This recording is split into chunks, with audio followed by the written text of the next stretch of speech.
Ladies and gentlemen, hello and welcome back to the Weigh In Podcast.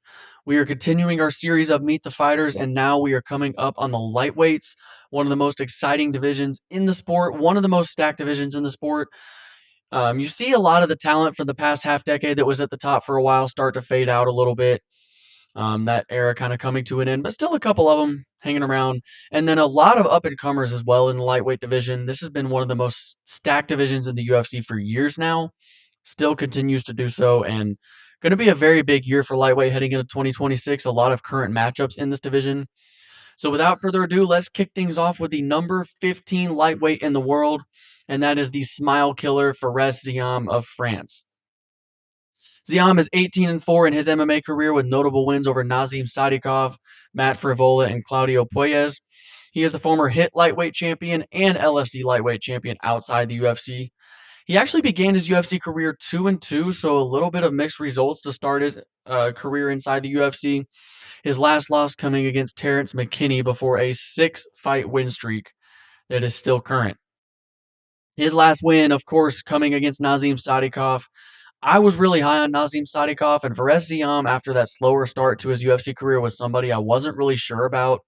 His knockout over Matt Frivola was very impressive, earned him a performance of the night in his home country of France back in 2024, but I was pretty high on Sadikov coming into that fight, and Fares Ziam just went in there and stole all that momentum, stopping him with a second round knockout. So for me, that really established him as a contender. For a lot of people too, really established him as a big time prospect at 155 pounds. And of course, with very dangerous striking, he's very long for the division as well. He's 6'1", which is pretty big for a lightweight. He's got a long frame, lanky, long reach. So Fares Ziam, still only 28 years old as well, definitely going to be an interesting prospect to keep your eye on in this division, and I think he's due for a pretty big 2026. A guy that I wasn't really too sure about, proving me wrong, and I hope he continues to do so.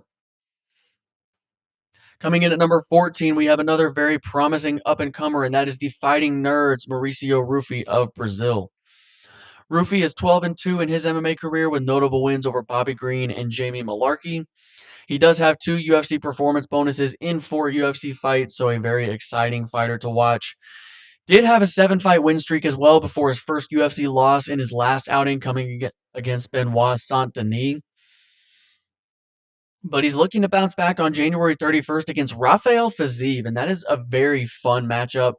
Rufy has won 11 of his 12 career wins by KO TKO. The only one that went the distance with him was a short notice replacement in November of 2024. That was James Yontop. As I said, Yontop took that fight on short notice, so give Rufy a little bit of a pass, having to adjust to the stylistic difference there. Yontop ends up going the distance with him, but Rufy was well in control for majority of that fight. But after losing to Benoit Saint-Denis, putting him in there against Rafael Fiziev is definitely an interesting choice. Um, I'm interested to see how that fight plays out. That's going to be a striker's delight. But for the case of Rufy, I mean, he's still young. He's still only 29, but after suffering your first UFC loss like that, it just kind of surprises me. They're putting him right back in there with another top 10 guy. But on the flip side, if Rufy gets past Fiziev, and it's a really fun matchup, but if he gets past Fiziev, that vaults him right into the top 10. So very big opportunity for Mauricio Rufy, not just to get back on the horse, but really stamp his name into top 10 picture and title contention maybe if he gets that win. Coming in at number 13, we have our third straight big-time up-and-comer, and that is Mexico's El Loco Manuel Torres. Torres is 17-3 in his MMA career with notable wins over Grant Dawson, Drew Dober, and Chris Duncan. All 3 of those guys incredibly difficult to put away.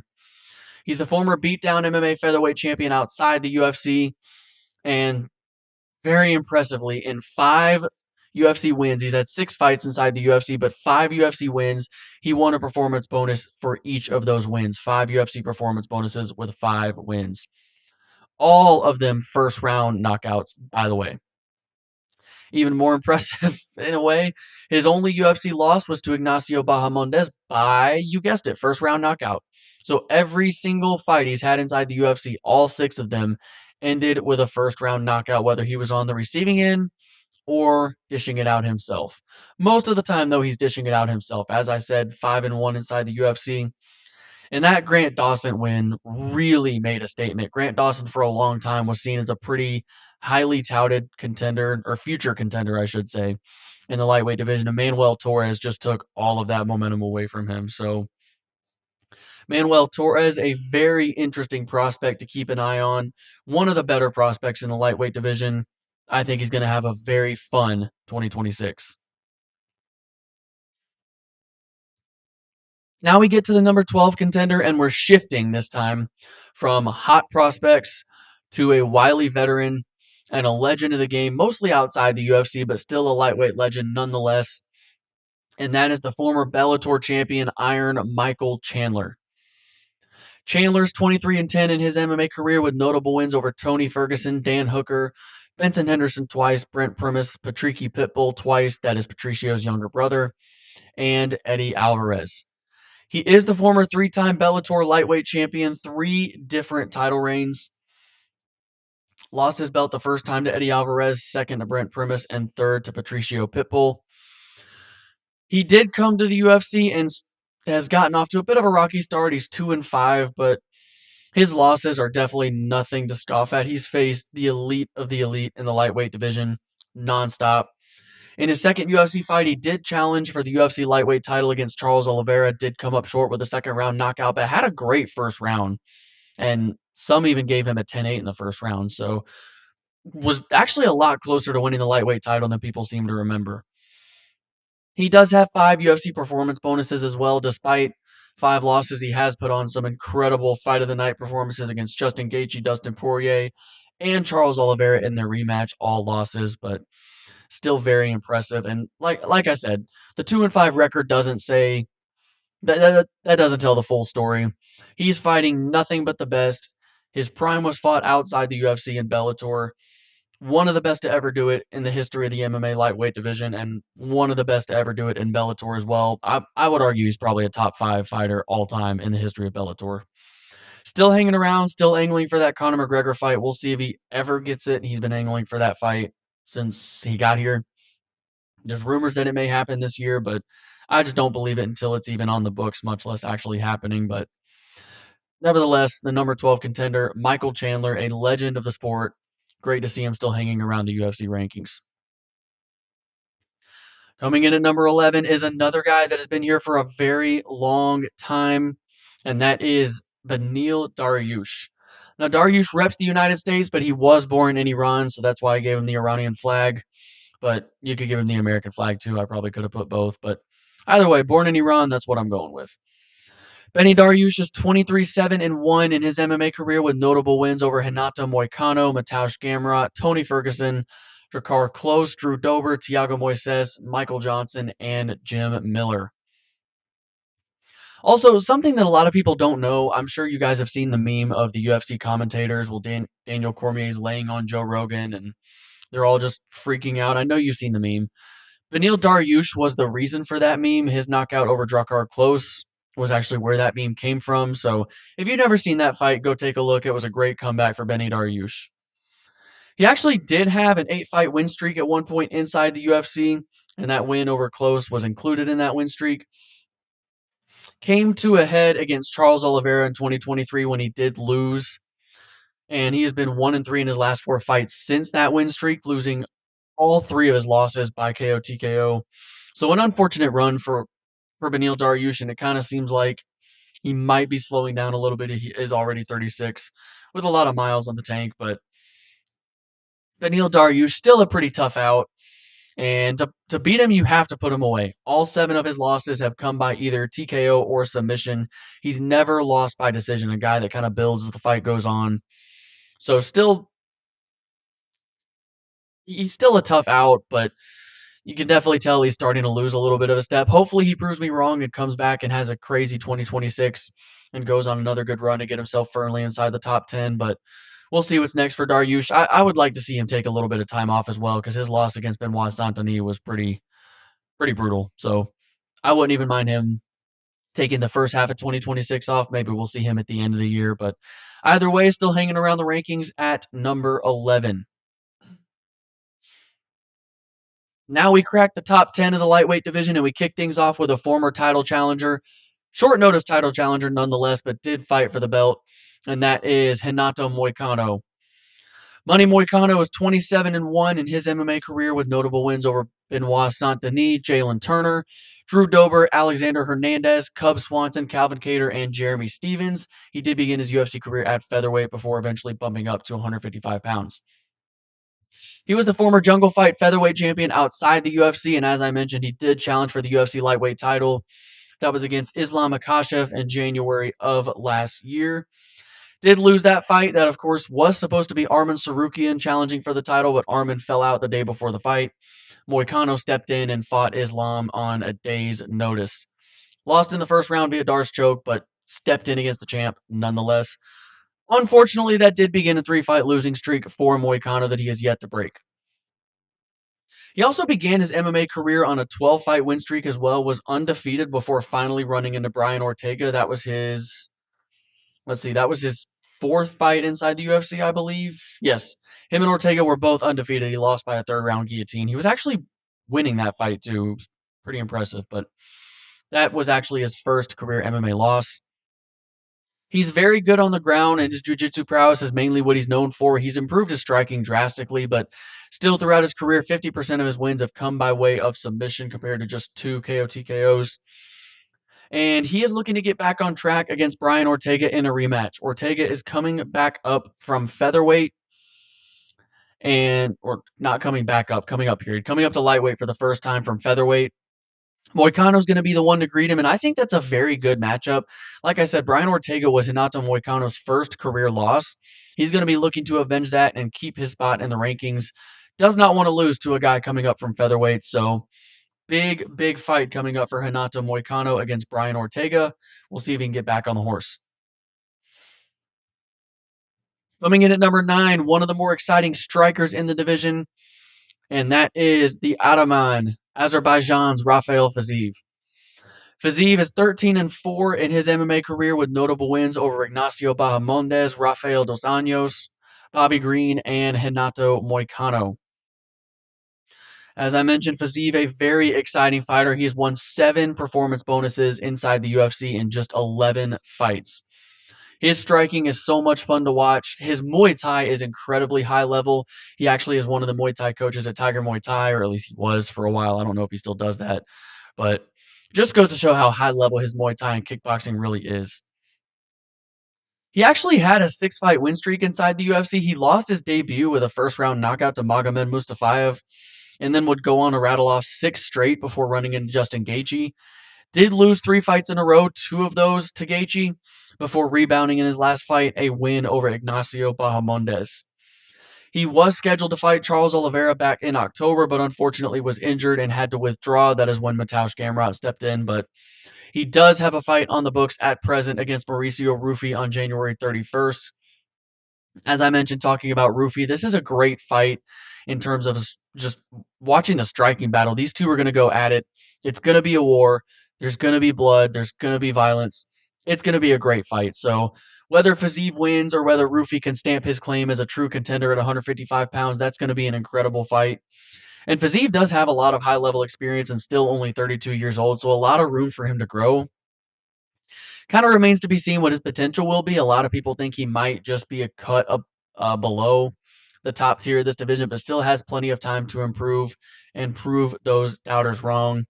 So Rafael Fiziev looking to kick off his 2026 with a big win over Mauricio Rufy, and then look upwards in the rankings for a bigger fight following that.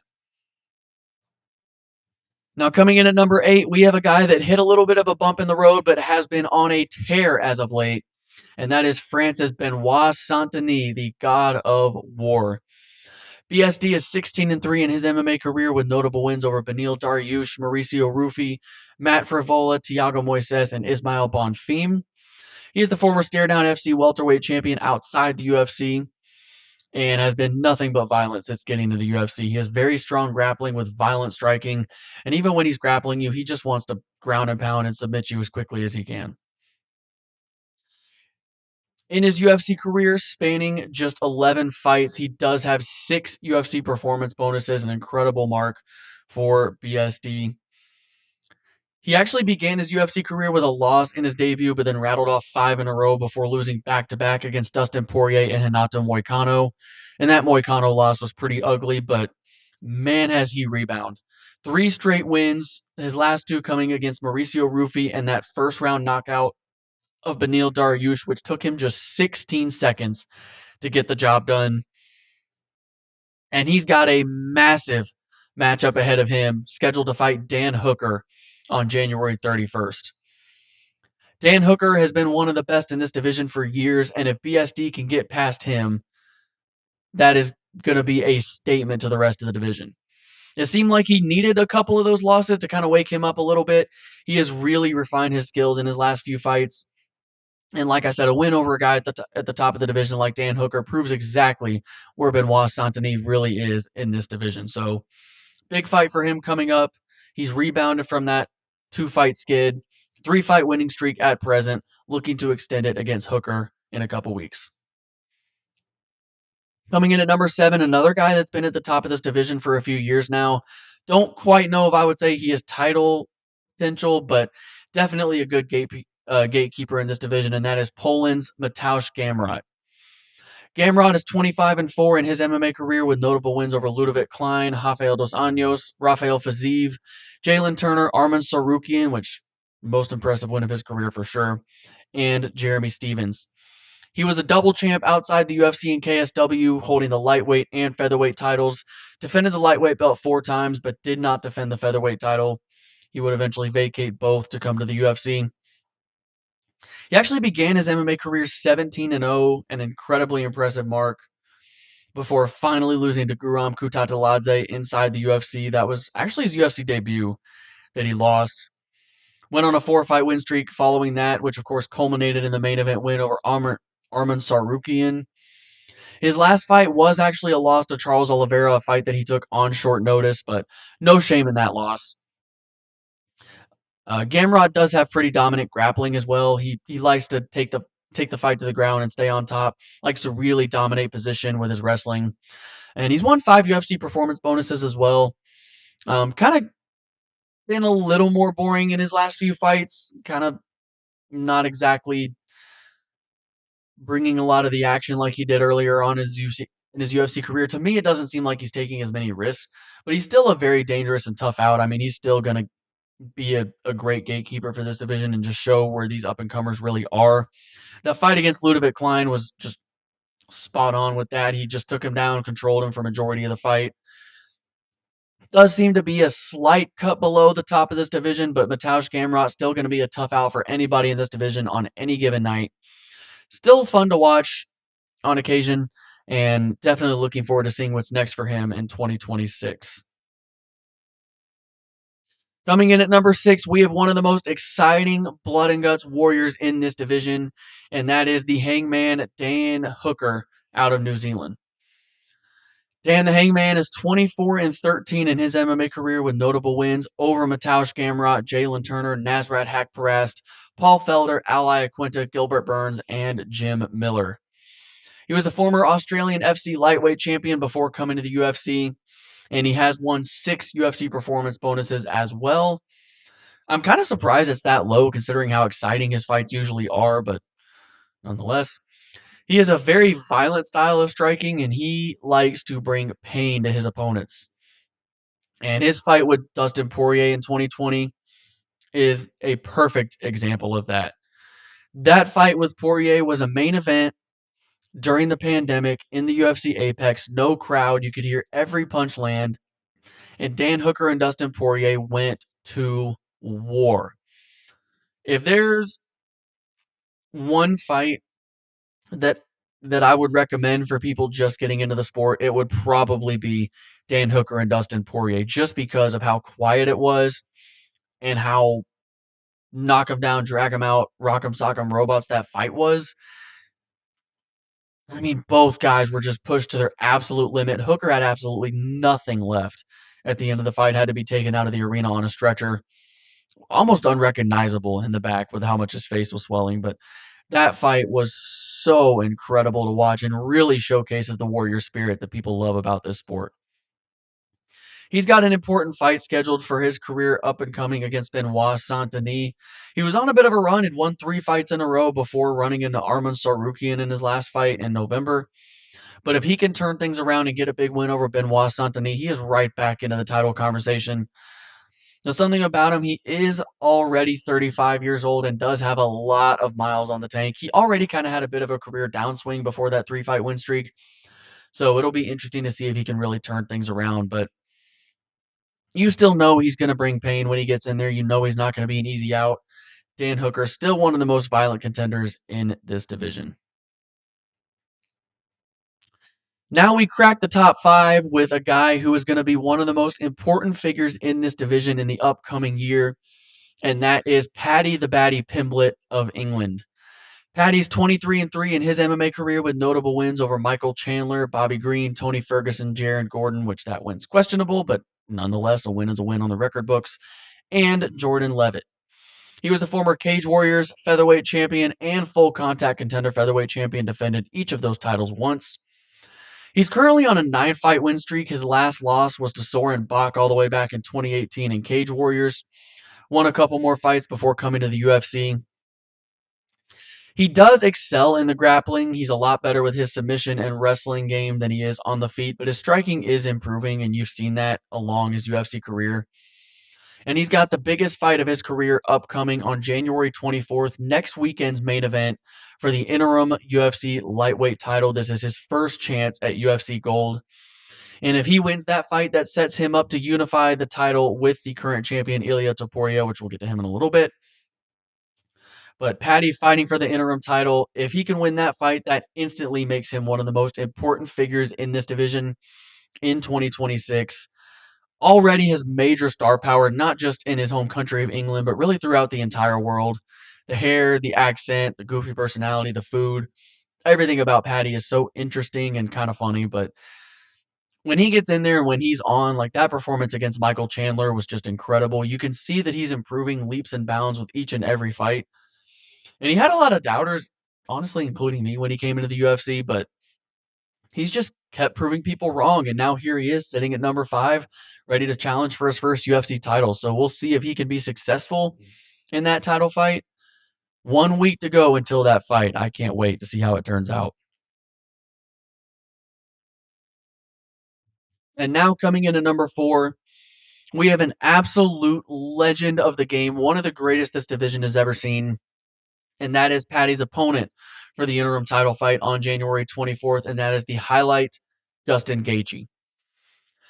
Gaethje's 26-5 in his MMA career with notable wins. Pretty long and impressive list. Rafael Fiziev twice, Dustin Poirier, Michael Chandler, Tony Ferguson, Donald Cerrone, Edson Barboza, Michael Johnson, and Melvin Guillard. He is the former interim UFC lightweight champion. Lost the title unification bout against Khabib Nurmagomedov. He was also the former UFC BMF champion. For those who don't know, that does stand for baddest motherfucker. Yes, there is an actual belt for that floating around right now. We'll get to that in a little bit, as a matter of fact. But Gaethje was the former holder of the BMF title. Lost it, of course, with that iconic knockout loss at UFC 300. Outside the UFC, he was the former World Series of Fighting lightweight champion, and he defended that belt 4 times before vacating to come to the UFC. He was also the Fight to Win Promotions amateur champion way back in his amateur days. He was undefeated as an amateur as well, with seven fights, 7 wins.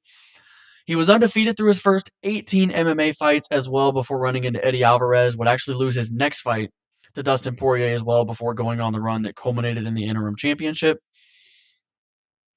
And he's challenged for the undisputed lightweight title twice, once as the interim champion against Khabib Nurmagomedov, came up short, and a second time against Charles Oliveira, came up short there as well. Very incredible mark for Justin Gaethje. In 14 fights, he has 14 UFC performance bonuses. He is arguably the most violent fighter in the sport and has always been one of the most exciting throughout his entire career. Fighting Justin Gaethje is like fighting a Mack truck. It's like a car crash when you get in there with him. He's violent. He's going to bring pain. He's going to bring suffering. And any Justin Gaethje fight, go watch it. There's not a single boring Justin Gaethje fight. I guarantee it. Even the fights he loses, it doesn't matter. Justin Gaethje's always exciting, no matter what. He was definitely a lot more aggressive early in his career. He was just a sloppy brawler, has certainly fine-tuned things, and I think that's really one of the biggest reasons that he's truly become one of the elite at 155 pounds. Just got a little bit smarter, a little more defensively responsible, but still one of the most exciting fighters in the sport, and that fight against Paddy Pimblett is going to be a massive test for Paddy. This is the true litmus test. He's passed the Tony Ferguson test, he passed the Bobby Green test, passed the Michael Chandler test, but Justin Gaethje's one of the best. Gaethje is where we find out what Paddy's made of. And for Gaethje, this is probably his last shot at a UFC title. If he loses this fight, I don't see him getting back to a title fight ever. He is already 37 years old, so definitely towards the end of his career, and already fighting for the belt twice. I believe this is his last chance. But Justin Gaethje, when he has nothing to lose, when his back's against the wall, you better watch out. So January 24th main event next weekend is going to be absolutely incredible. It's going to be fireworks. That is not a fight that you're going to want to miss. Now, coming in at number 3, we have another absolute legend of the sport. Made most of his career at featherweight, a division below, but has since bumped up to lightweight and had a couple impressive wins, and that is the former featherweight champion, Max Holloway. Hawaii's Holloway is 27-8 in his MMA career, and it's a long, notable wins list, so bear with me. Dustin Poirier, Justin Gaethje, Chan Sung Jung, Arnold Allen, Yair Rodriguez, Calvin Kattar, Frankie Edgar, Brian Ortega, Jose Aldo twice, Anthony Pettis, Ricardo Lamas, Jeremy Stevens, Charles Oliveira, by the way, back when they were both at featherweight and very young, and Cub Swanson.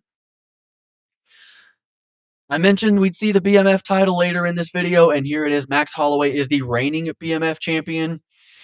Won that title against Justin Gaethje in one of the most iconic knockouts in the entire history of the sport at UFC 300. Go watch that fight. Holloway literally knocked Justin Gaethje out with 1 second remaining on the clock. He was winning that fight 3-1. He was winning the 5th round as well. With 10 seconds left, Holloway points at the ground and says, "Let's swing it out," and knocks out Gaethje with 1 second left. That is what a BMF guy is made of. That is exactly what they created that belt for moments like that. And Max Holloway absolutely stole the show at UFC 300 because of that. But in terms of divisional accomplishments, like I said, he is the former UFC featherweight champion, defended that belt 4 times before Alexander Volkanovski showed up to the party. He was also the former X1 lightweight champion outside the UFC, but came to the UFC very young, was only 4 fights into his MMA career when he joined the UFC. So the fact that he already had a title outside the UFC is very impressive. He got off to a bit of a bumpy start inside the UFC, was 3-3 through his first 6 fights. His last loss at that point was against Conor McGregor, and he wouldn't lose again all the way up until 2019 when he lost to Dustin Poirier. 13 wins in a row, including a lot of his featherweight title wins. And after he did lose his featherweight title, he actually did challenge for the belt 3 times afterwards, twice against Alexander Volkanovski. Their second fight, his first, like, trying to win the belt back, challenging. A lot of people thought Holloway won. It was an incredibly close fight, but the third fight, Volkanovski dominated, and of course, when he challenged against Ilia Topuria, was knocked out for the only time in his MMA career. He also, after his featherweight title reign, had arguably the greatest single fight performance of all time against Calvin Kattar. Again, go watch that fight. You'll never see a boring Max Holloway fight either, but that fight against Calvin Kattar, words can't even really express how bad of a beatdown that was. I mean, Holloway beat the rakes off Calvin Kattar in that fight. Set all kinds of single fight records, including the most significant strikes, most punch. All kinds of records were set in that fight on that night. And he is the UFC all-time significant strikes leader, and it's not close. I don't even remember who's in second, but it really doesn't matter because Holloway's still only 34 as well, so he has a lot of time left in this sport. So he has plenty of time to build on that record, and I just don't see anybody that's going to be able to top that. He is so far ahead of second place, I don't think anyone's going to even come close to beating Max's record, at least not for a very, very long time. Now, Holloway is scheduled to fight Charles Oliveira on March 7th, and his BMF title will be on the line for that fight. That is going to be a great fight. Him and Oliveira actually fought way back in the day. That was all the way back in 2015, and it was a bit of a freak accident in that fight. Um, there was kind of a clinch exchange against the fence, and Oliveira all of a sudden went down, kind of holding his shoulder area. And it turns out that Charles actually tore his esophagus, which I didn't even know was possible, honestly, until that happened. That's crazy. But that's how Max Holloway won their first fight. So this is a rematch, 11 years in the making. Max is a completely different fighter. Oliveira is leaps and bounds ahead of where he was back then. So this fight for the BMF title is going to be absolutely insane. I can't wait to see it. And of course, coming in at number 2 is Max's opponent for the BMF championship fight, and that is the former lightweight champion and one of the biggest fan favorites in the entire sport at present, and that is Brazil's Charles Oliveira. Oliveira's 36-11 in his MMA career with notable wins over Mateusz Gamrot, Michael Chandler twice, Beneil Dariush, Justin Gaethje, Dustin Poirier, Tony Ferguson, Kevin Lee, Jim Miller, Clay Guida, and Jeremy Stephens. He is the former UFC lightweight champion. He defended that belt twice, kind of. He actually won the title. It was vacant after Khabib Nurmagomedov retired. He won the belt against Michael Chandler, defended it technically once against Dustin Poirier, but his second defense is a little bit murky.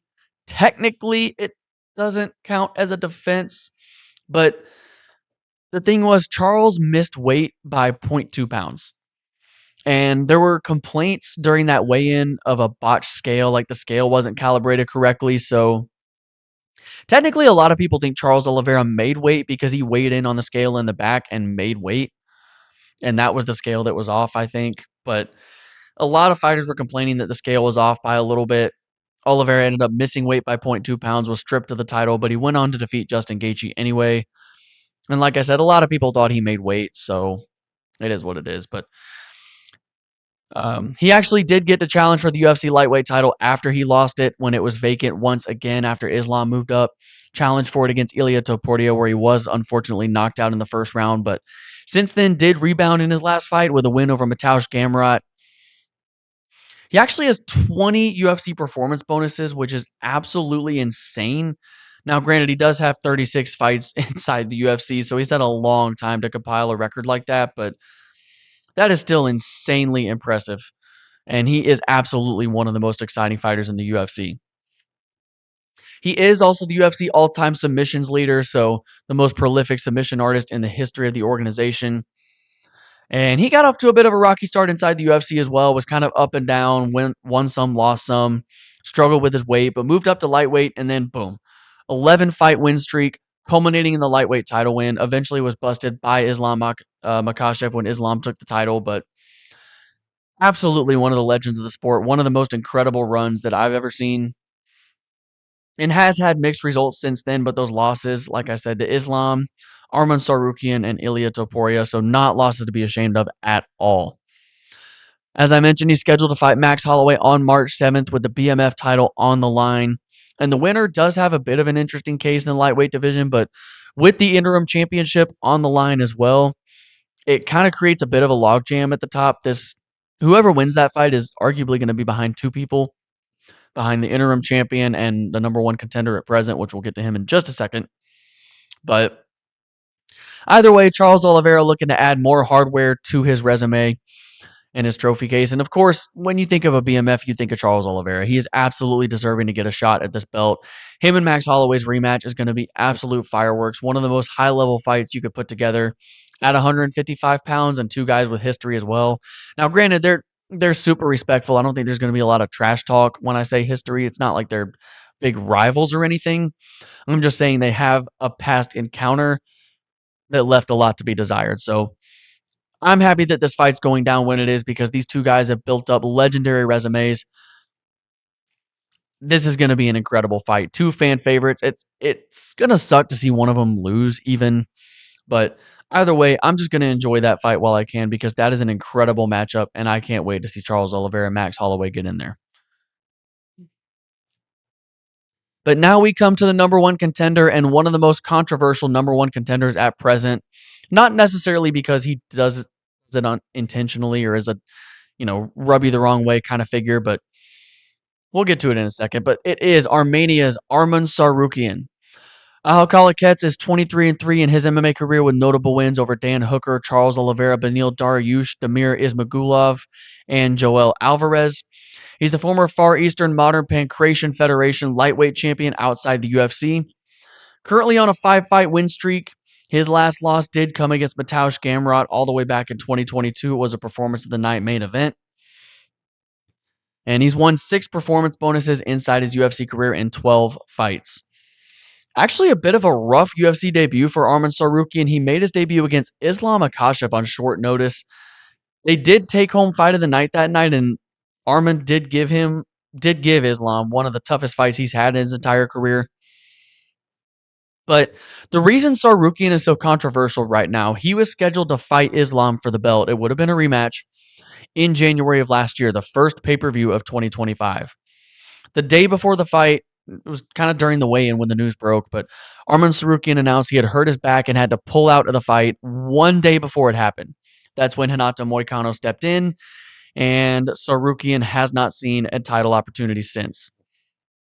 He was understandably in the doghouse with Dana White and the UFC brass, but he was asked to weigh in as a backup for the title fight, the vacant title fight between Ilia Topuria and Charles Oliveira, which he successfully did. And he also came back with a win over Dan Hooker in a main event in November as well, and he won a performance of the night bonus for that as well. So he's kind of done everything that's been asked of him, and he has been extremely active in grappling lately as well. He's competed like 5 different times in the past few months, just grappling and fighting. I'm just all of combat sports combined. So he's staying very active. He's keeping his name in the headlines, and personally, I think he's done enough to get out of the doghouse and get a title shot. Unfortunately for him, the interim title fight has already been made between Justin Gaethje and Paddy Pimblett. So once Ilia comes back, he'll basically have to wait for that fight to happen. But he said he wants to stay active. And actually, just today, it seemed like he was going into camp. He posted a picture with Demetrius Johnson and said he was back in camp. So I don't know if he has an opponent necessarily, but it seems like he wants to stay active. I think he's doing everything he can to get out of the doghouse. And personally, after Paddy or Gaethje gets the title shot, I hope Arman gets the next title shot. I would absolutely love to see him run it with the champion. I think that would be an incredible fight. I think Arman is the most dangerous lightweight on the planet right now to the champion. So I need to see him get a title shot in the next 12 months. And if he doesn't, it's going to be an absolute travesty for the sport. Arman needs to be challenging for the title by the end of this year, period. But speaking of the champion, one fighter left to introduce in that division, and that is the reigning, defending, undisputed UFC lightweight champion of the world, Ilia Topuria. Lives in Spain, grew up in Georgia, represents both. 17-0 in his MMA career, has yet to lose a fight, with notable wins over Charles Oliveira, Max Holloway, Alexander Volkanovski, Josh Emmett, Bryce Mitchell, and Ryan Hall. He is the former UFC featherweight champion as well, won that title against Alexander Volkanovski, ended Volkanovski's initial reign, defended that belt once against Max Holloway before moving up. He was the former mixed fight featherweight champion outside the UFC as well, and has won an incredibly impressive 6 UFC performance bonuses in 9 fights. Now, Ilia is one of the most special talents of this generation. He was running rampant through the featherweight division as an up-and-comer, destroyed Bryce Mitchell, beat Josh Emmett so bad that in one of the rounds, the judges scored a 10-7 in favor of Ilia Topuria. And if I'm not mistaken, that's the only 10-7 ever given out in the history of the UFC. So, incredibly impressive. Not only that, he gets to Alexander Volkanovski, one of the greatest featherweights of all time, knocks him out. Gets to Max Holloway, which Max Holloway to that point had never even been knocked down in his MMA career, and Ilia knocks him out. Then he goes up to lightweight against Charles Oliveira and knocks him out too. And Charles had never been put out cold like that. He'd been stopped via TKO, I think, at one point. He'd never been put out cold. So Ilia Topuria is knocking these guys unconscious. Some of the greatest fighters of this entire generation. He's putting them to sleep with one punch. To make him even more terrifying, he's incredibly well rounded because his background is actually in jujitsu and grappling. He's very, very talented and high level grappling. But lately, it's just been his power getting things done, and his striking, his boxing is so clean. It is so crisp, so technical. His punches are so powerful, and he's absolutely carried that power up to lightweight. To do that to Charles Oliveira, his power absolutely carries between divisions. And that's why I want to see him against Arman so bad because I think Arman is the most enticing challenger for Ilya. I mean, Patty and Gaethje are interesting, don't get me wrong, but I think Arman is the closest stylistic matchup to Ilya that you can get in the lightweight division. So Ilya is actually out right now. The reason they made the interim lightweight championship is because Ilya is dealing with some personal issues. I don't really want to speak on that, but it seems like he's going to be coming back probably the middle, maybe second half of this year, maybe like third quarter 2026, maybe. So he's probably going to be defending against, well, not probably, he will be defending against Patty or Gaethje whenever he returns, barring something crazy. You never know. But after he defends against Patty or Gaethje, and in my opinion, likely wins, I would absolutely love to see him against Arman. That fight has to happen at some point this year. I have to see it. But Ilia Topuria, one of the most impressive champions inside the UFC right now and reigning over the lightweight division heading into 2026.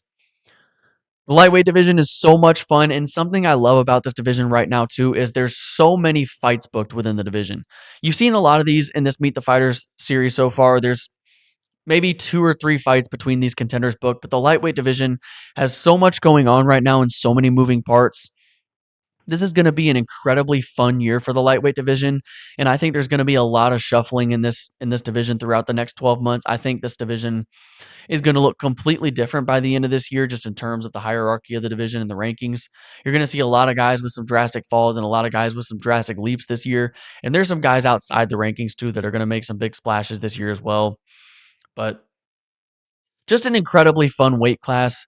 And this year is really, really going to be big. The first quarter of 2026 is going to be massive for 155 pounds. But in our next episode, we actually get to arguably the most stacked division inside the UFC right now, and that is welterweight. So these divisions just keep getting more and more fun, culminating with welterweight. I think that's the best division in the UFC right now. So I cannot wait to bring you guys that episode. Welterweight's next. Thank you guys so much for tuning into this lightweight episode. Big year for the 155 pounders coming up in 2026. And we'll introduce the welterweights coming up next. Peace.